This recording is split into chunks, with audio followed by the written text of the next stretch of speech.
si vous voulez, c'est que par la prière qu'on peut recevoir le salut. C'est pareil.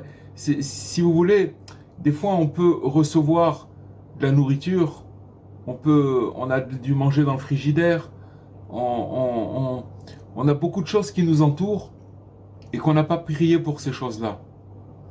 Alors, si vous voulez, ces choses-là, elles sont pas forcément bonnes pour la personne. Ou si vous voulez, la personne ne les apprécie pas parce qu'elle reçoit pas de l'énergie de ces choses qui l'entourent. À partir du moment où quand on prie pour une chose, alors à partir de ce moment-là, cette chose-là, en quelque sorte, on l'a acquise. Ça veut dire qu'on est attaché à la chose et on va recevoir une bonne vitalité de cette chose-là. Et, et, et, et, et, et c'est ce qui s'appelle le salut.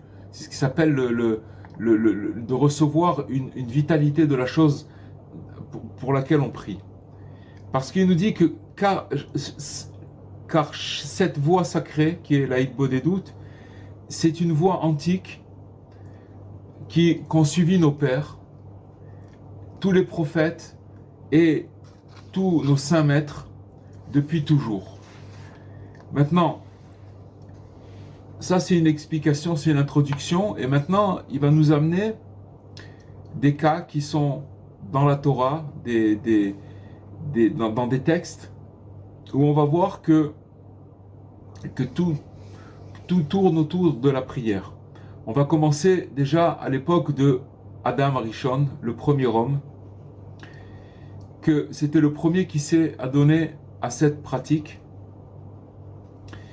puisqu'il est écrit au sujet quand Dieu il a créé le monde, avant qu'il crée le premier homme, aucun produit des champs ne paraissait encore sur la terre, car l'Éternel n'avait pas fait pleuvoir. Ça veut dire que comme Dieu il n'avait pas fait pleuvoir, il n'y avait pas encore d'eau, donc il n'y avait rien qui pouvait pousser.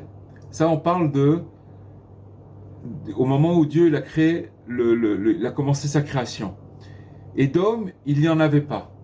Donc ça veut dire que il nous dit comme ça, aucun produit des champs ne paraissait encore sur la terre, car l'Éternel n'avait pas fait pleuvoir. Et d'homme, il n'y en avait pas. Et là-bas, Rashi commente, le commentateur Rashi commente, lorsqu'en référence au 3e jour de la création, il est écrit que la terre fasse sortir des végétaux.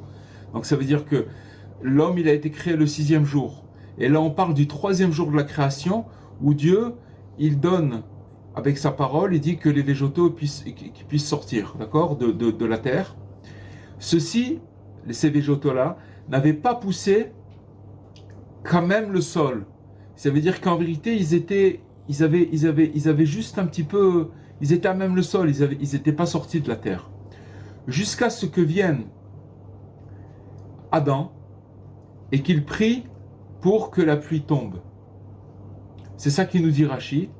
Il se mit à pleuvoir et les arbres et les végétaux poussèrent alors.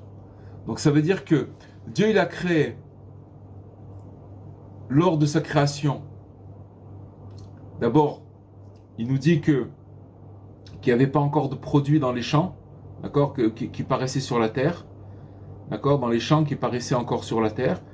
Pourquoi? Parce qu'Hachem, Dieu, il n'avait pas encore fait pleuvoir, il n'y avait pas encore de pluie.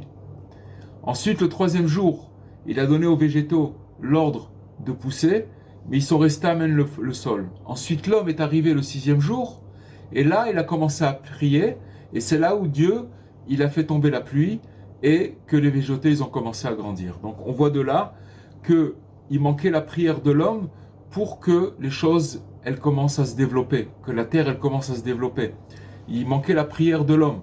Et donc, si vous voulez, cette prière-là, c'est la prière d'Adam, qu'il a commencé à s'isoler tout simplement et à demander que Dieu fasse tomber la pluie.